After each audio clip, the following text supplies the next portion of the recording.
একসময় সম্পর্কটিকে বলা হতো সোনালী অধ্যায় বা ঐতিহাসিক বন্ধুত্ব। এখন তা পরিণত হয়েছে তালাকপ্রাপ্ত প্রতিবেশীদের সম্পর্কে, যেখানে একে অপরের বাড়ির দিকে অভিযোগের নোটিশ ছুড়ে মারাটাই যেন নতুন স্বাভাবিকতা। মাত্র 3 দিনের ব্যবধানে দুই দেশের হাই কমিশনারকে তলব করা হয়েছে। কূটনৈতিক শীতলতার এমন চরম বহিঃপ্রকাশ সচরাচর দেখা যায় না।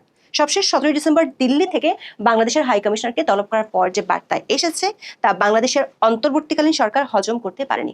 পররাষ্ট্র উপদেষ্টা তৌহিদ হোসেন তো শটান বলে দিয়েছেন, বাংলাদেশের নির্বাচন নিয়ে প্রতিবেশীদের উপদেশ চাই না। দর্শক, গত কয়েক সপ্তাহে ঢাকা এবং দিল্লির মধ্যে যে তীব্র উত্তেজনা দেখা যাচ্ছে তা কেবল সম্পর্ক শীতল হওয়ার লক্ষণ না, এটি সম্পর্ক তলানিতে যাওয়ার স্পষ্ট ইঙ্গিত। একে যদি একটি বলিউড বা ঢালিউড সিনেমা বলা যায়, তবে নিঃসন্দেহে এর নাম হবে চোখের বদলে চোখ, দ্য টিট ফর ট্যাট। প্রশ্ন হলো, কেন ওসমান হাদি গুলিবিদ্ধ হওয়ার পর থেকে ডিসেম্বরের 17 তারিখ পর্যন্ত মাত্র এক সপ্তাহে সম্পর্কের পারদ এত চড়ে গেল? তাও আবার নির্বাচনের আগে কেন? উত্তেজনার পারদ যদি বাড়ে, তাহলে সামনের দিনগুলোতে কি বড় কোনো সিদ্ধান্ত আসতে পারে? বিস্তারিত জানতে চলুন যাওয়া যাক বিশ্লেষণে।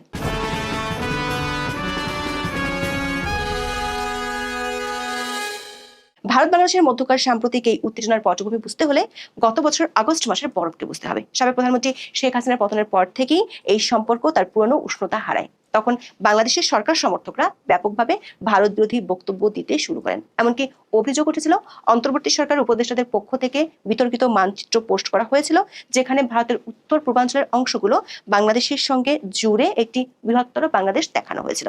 দিল্লি এটিকে চরম উস্কানি হিসেবে দেখেছিল। আবার ভারতে বসে অনলাইনে শেখ হাসিনার বক্তব্য দেওয়াকে কেন্দ্র করে বাংলাদেশের পক্ষ থেকে ভারতের কাছে একাধিকবার সরকারি পর্যায়ে নালিশ জানানো হয়, কিন্তু ভারত তাতে খুব একটা কা করেনি কখনই। শেখ হাসিনার পতনের পর ভারত বাংলাদেশের মধ্যে বাণিজ্য ক্ষেত্র চোখের বদলে চোখ নীতি শুরু হয়। দিল্লি লজিস্টিক সমস্যার কথা বলে ট্রান্সশিপমেন্ট সুবিধা বন্ধ করে দেয়, আর ঢাকা পাল্টা হিসেবে ভারত থেকে সুতা আমদানিতে বিধিনিষেধ আরোপ করে। পরে ভারত কিছু বাংলাদেশি পণ্যের স্থল প্রবেশও নিষেধাজ্ঞা দেয়। শেখ হাসিনাকে ফেরত দেওয়ার জন্য এ নিয়ে 2 দফা বাংলাদেশের পক্ষ থেকে ভারতের কাছে আবেদন করা হয়েছে। তবে শুরু থেকেই ভারত সরকার বলে আসছিল, শেখ হাসিনা দেশটিতে অতিথি হিসেবে আছে। ভারত সরকার যে শেখ হাসিনাকে ফেরত দিবে না, সেটি বাংলাদেশের অন্তর্বর্তী সরকার বুঝে ফেলেছে, যে কারণে দেশের পররাষ্ট্র উপদেষ্টা তৌহিদ হোসেন কোনো ধরনের রাগ ঢাক না রেখেই বলেছেন, ভারত সরকার ফেরত না দিতে চাইলে বাংলাদেশের কিছুই করার নেই। শেখ হাসিনা ভারতে থাকা এবং ভারত থেকে তার বক্তব্য দেয়াকে ঘিরে দুই দেশের মধ্যকার উত্তেজনা সত্ত্বেও দেশ দুটির মধ্যকার অর্থনৈতিক ও বাণিজ্যিক সম্পর্ক ঠিকঠাকই ছিল। 15 ডিসেম্বর সচিবালয়ে বাংলাদেশের অর্থ উপদেষ্টা সাংবাদিকদের বলেছিলেন, মূল্যস্ফীতির চাপ সামলাতে বাংলাদেশের অন্তর্বর্তী সরকার ভারত থেকে 50,000 টন চাল কেনার সিদ্ধান্ত নিয়েছে।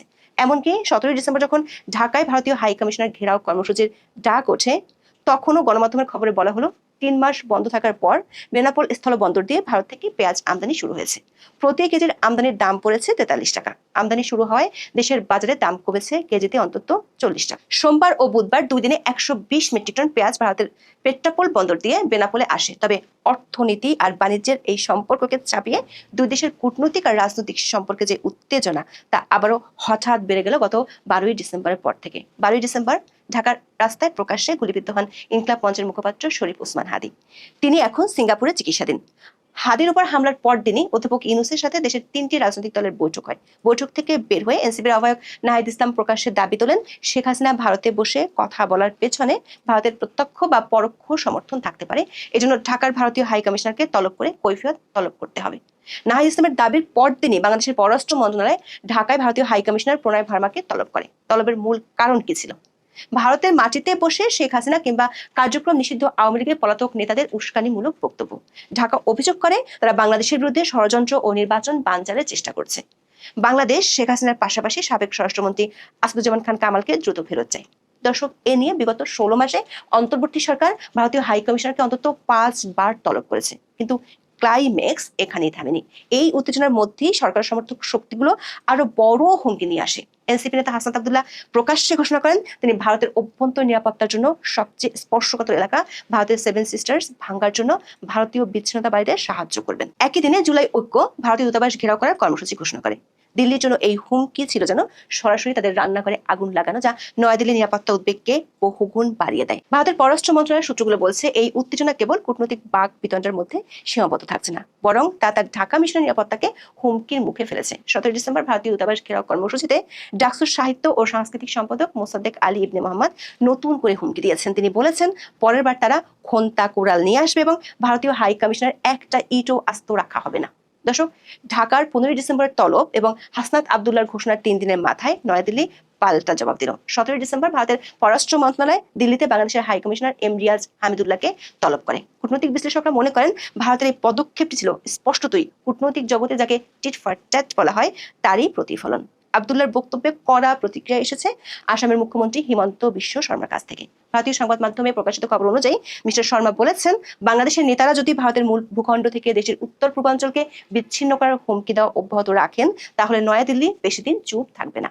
বিবিসি বাংলার খবরে বলা হয়েছে, ভারতের রাজধানীর বুকে একেবারে আক্ষরিক অর্থে এক রাতের মধ্যে বদলে গেল দিল্লি ও ঢাকার সম্পর্কের রূপরেখা। মঙ্গলবার সন্ধ্যাতেও যেখানে দিল্লিতে বাংলাদেশের রাষ্ট্রদূতের আমন্ত্রণে ভারতের বর্তমান ও সাবেক কূটনীতিকরা, সেনা কর্মকর্তা বা থিঙ্ক ট্যাঙ্ক ফেলোরা দুদেশের ঐতিহাসিক মুহূর্তের উদযাপনে ব্যস্ত ছিলেন, পরদিন বুধবার সকালে সেই রাষ্ট্রদূতকে সাউথ ব্লকে তলব করে একগুচ্ছ প্রতিবাদ জানিয়ে রাখল দিল্লি। দর্শক, বাংলাদেশের হাই কমিশনারকে তলব করার পর ভারতীয় পররাষ্ট্র মন্ত্রণালয় যে বিবৃতি প্রকাশ করেছে তার শব্দগুলো ছিল কূটনৈতিকভাবে কিছুটা আক্রমণাত্মক। এই বিবৃতিতে 3টি প্রধান পয়েন্ট ছিল যা ঢাকার সাম্প্রতিক অভিযোগ এবং পদক্ষেপগুলোকে বাতিল করে দেয়।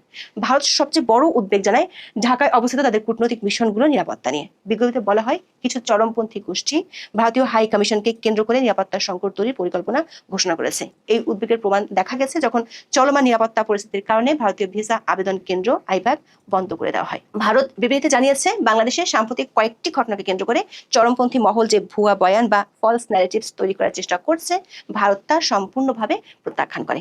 এই মিথ্যা কাহিনী বলতে সরাসরি ঢাকার সেই বয়ানকে বাতিল করে দেওয়া হলো যেখানে বলা হয়েছিল শেখ হাসিনা ভারতে থেকে সন্ত্রাসী কর্মকাণ্ডে উস্কানি দিচ্ছেন অথবা শরীফ ওসমান হাদির হামলাকারীরা ভারতে আশ্রয় নিয়েছে।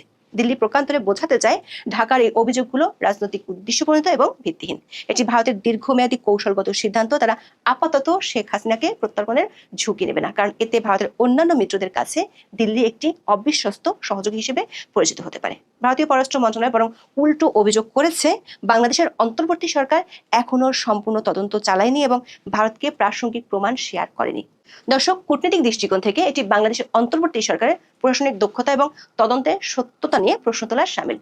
ভারত প্রমাণ দাবি করার মধ্য দিয়ে ঢাকার অভিযোগের ভিত্তি নিয়ে সন্দেহ প্রকাশ করলো। দিল্লিকে তাহলে এটা বার্তা দিতে চাইছে, আন্তর্জাতিক সম্পর্ক আবেগের উপর চলে না, সুনির্দিষ্ট তথ্য প্রমাণের ভিত্তিতে পদক্ষেপ নিতে হয়। যদি তাই হয় তাহলে এই মন্তব্য বাংলাদেশের সরকার পক্ষের জন্য সেটি হতে পারে একটি কূটনৈতিক আঘাত। বিবৃতির 3 নম্বর পয়েন্টে ভারত বন্ধুত্বপূর্ণ সম্পর্কের কথা পুনর্ব্যক্ত করে এবং বাংলাদেশের শান্তিপূর্ণ পরিবেশে অবাধ, সুষ্ঠু, অন্তর্ভুক্তিমূলক ও বিশ্বাসযোগ্য নির্বাচন আয়োজনের আহ্বান জানায়। এই উপদেশ বা নসিহতই ছিল বাংলাদেশের জন্য শেষ পেরেক।